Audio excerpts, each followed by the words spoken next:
Gloire à Dieu. Nous allons prier ensemble. Éternel Dieu de gloire, je te dis merci pour ce matin. Merci Seigneur pour l'opportunité que tu donnes à tes enfants de pouvoir s'exhorter ensemble. C'est pour cela, Saint-Esprit de Dieu, je te laisse le plein contrôle de ces moments. Que toi seul tu règnes, que toi seul tu parles. Nous voulons que tu te saisisses de nous afin de pouvoir faire du bien à quelqu'un. C'est pour cela, Saint-Esprit de Dieu, dispose les cœurs encore. Attire tes enfants à rentrer dans ta présence avec simplicité de cœur, comme des tout petits enfants qui désirent le lait pur. Parle, bien-aimé, tes serviteurs et tes servantes t'écoutent. Nous nous levons contre tout esprit d'orgueil, nous nous levons contre tout raisonnement, nous nous levons contre tout esprit qui s'oppose à l'évangile au nom puissant de Jésus-Christ de Nazareth. Nous laissons la place au Saint-Esprit et au Saint-Esprit seul. Merci pour ta présence au nom de Jésus. Amen. Amen. Bien-aimé, je vais encore t'interpeller ce matin. Je vais interpeller toute personne qui traverse des moments difficiles et qui, un jour, ils ont donné leur vie à Jésus. Ils ont reçu le Seigneur Jésus comme leur Seigneur et leur Sauveur personnel. Jésus-Christ est rentré dans leur barque. Jésus-Christ est rentré dans leur cœur. Mais ils n'arrivent pas à entretenir cette relation. Ils n'ont pas ce réflexe que Jésus-Christ est dans leur barque. Ils ont même oublié que Jésus-Christ dort dans leur barque. Au point que les situations difficiles, ils traversent des situations difficiles, ils passent le temps à se plaindre, à pleurer, à se lamenter, s'apitoyer sur leurs problèmes. Pendant ce temps, Jésus-Christ est dans leur barque. Oh bien-aimé, aussi longtemps tu ne vas pas réveiller Jésus qui est dans ta barque. Aussi longtemps tu ne vas pas laisser le Saint-Esprit agir dans ta vie, bien-aimé, tu ne trouveras pas la solution. Ta solution ne se trouve pas dans les lamentations. La solution de ton problème ne se trouve pas en divulguant tes problèmes à tout le monde, en racontant ton histoire à tout le monde. Mais ta solution viendra quand tu vas réveiller Jésus qui se trouve dans ta barque. Parce qu'il est la solution à ton problème. Il est la solution à tes difficultés. Oh, bien-aimé, les disciples aussi, ils ont fait la même chose. C'est pour cela que nous allons lire un texte dans la Bible, dans Marc 4, à partir du verset 35. Nous lisons la parole de Dieu. Le titre du passage que nous sommes en train de lire, c'est « Jésus calme la tempête ». Le soir de ce jour-là, Jésus dit à ses disciples, « Allons de l'autre côté du lac ». Ils quittent la foule et les disciples font partir la barque où Jésus se trouve. Il y a d'autres barques à côté d'eux. Un vent très violent se met à souffler. Les vagues se jettent sur la barque et beaucoup d'eau entre déjà dans la barque. Jésus est à l'arrière, il dort, la tête sur un coussin. C'est ce que j'étais en train de dire, bien-aimé. Quand tu as accepté le Seigneur Jésus, tu as fait la place dans ton cœur, tu as laissé Jésus-Christ en train de dormir dans la barque de ta vie. Partout où tu passes, tu te présentes comme « je suis chrétienne, je suis né de nouveau ». Il arrive même que tu parles en langue, mais Jésus est dans ta barque couché. Pendant ce temps, le vent souffle dans ta barque. Le texte que nous avons lu, la Bible dit « l'eau rentre déjà dans la barque ». Oh bien-aimé, au moment où je suis en train de prêcher, au moment où je suis en train de t'exhorter, l'eau est déjà rentrée dans ta barque. L'eau symbolise les problèmes que tu traverses, les difficultés que tu es en train d'affronter. Les problèmes que tu n'arrives pas à trouver de solution. Je ne sais pas, je ne me mettrai pas à citer. Bien-aimé, tu sais de quoi il s'agit dans ta vie. Peut-être la conversion d'une personne chère dans ta vie. Peut-être tes enfants qui se liguent contre toi. Au niveau du travail, tu ne trouves pas la paix. Oh, bien-aimé, peut-être c'est la maladie qui t'accable. L'eau est en train de rentrer dans ta barque. L'eau est déjà dans la barque. Mais toi, tu n'arrives pas à réveiller Jésus qui est dans la barque. Nous allons continuer la lecture. Jésus est à l'arrière, il dort la tête sur un coussin. Ses disciples le réveillent et lui disent, « Maître, nous allons mourir. Cela ne te fait rien? » Jésus se réveille, il menace le vent. Il dit au lac, « Silence, calme-toi. » Alors le vent s'arrête de souffler et tout devient très calme. Bien-aimés, quand les disciples ont pris conscience que Jésus était à l'arrière du bac, ils ont pris conscience qu'ils n'étaient pas seuls et que Jésus était avec eux dans la barque. Ils ont poussé les cris.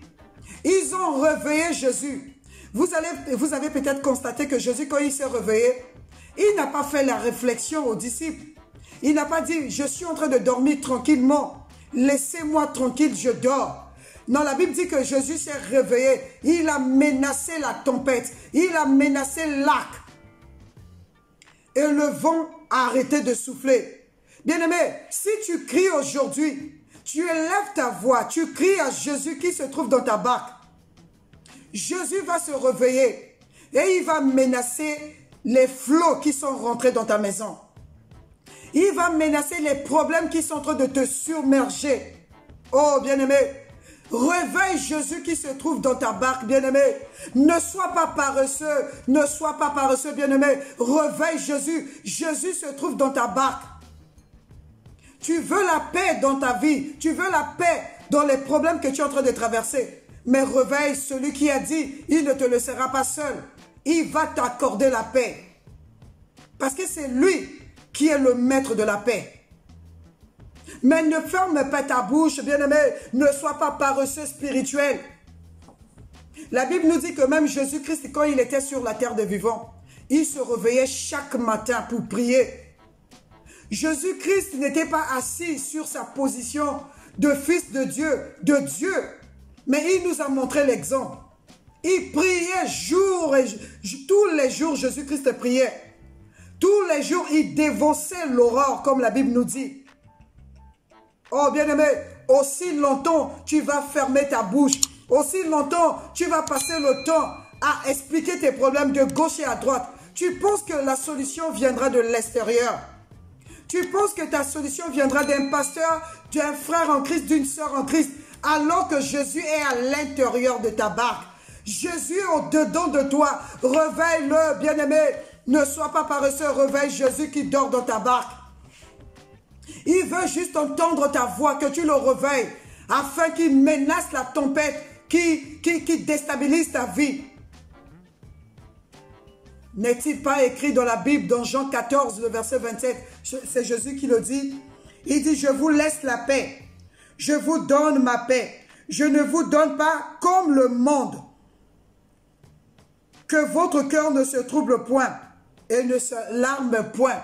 Si tu réveilles Jésus, même si la situation demeure la même, même si les enfants sont toujours tels que tu les as connus, même si tu n'as pas la solution au moment où tu es en train de réveiller Jésus, il va t'accorder la paix. La paix qu'un homme ne peut pas donner. La paix que les situations de la vie ne peuvent pas donner. Les biens de ce monde ne peuvent pas donner. Jésus-Christ va te donner la paix. Si et seulement si tu le réveilles. Tu dois le réveiller au travers de la prière. Au travers de la méditation, bien-aimé. Au travers du jeûne. Réveille Jésus, ne ferme pas ta bouche. Oh, bien-aimé. C'est un constat que j'ai fait ces derniers temps. La plupart de ces personnes qui se plaignent qu'ils ne trouvent pas la paix dans leur cœur, ils sont agités. Ils n'ont pas de solution à leurs problèmes. C'est les mêmes qui passent le temps. 1 heure, 2 heures au téléphone. Ils passent le temps. Ils ont la capacité. Ils ont le désir d'expliquer les problèmes à tout le monde. Mais ils ne réveillent pas Jésus qui est à l'intérieur. C'est aussi une forme de manque de foi, bien-aimé. C'est parce que tu ne crois pas que Jésus-Christ soit capable de résoudre ton problème. Tu penses que ton problème, la solution viendra de l'extérieur. C'est pour cela que tu prends le téléphone. Tu passes 1 heure, 2 heures, 3 heures, 4 heures de temps au téléphone. Bien-aimé, tu es si oisif. Tu es tellement superficiel et tu te plains de ton problème. La Bible dit, on ne se moque pas de Dieu.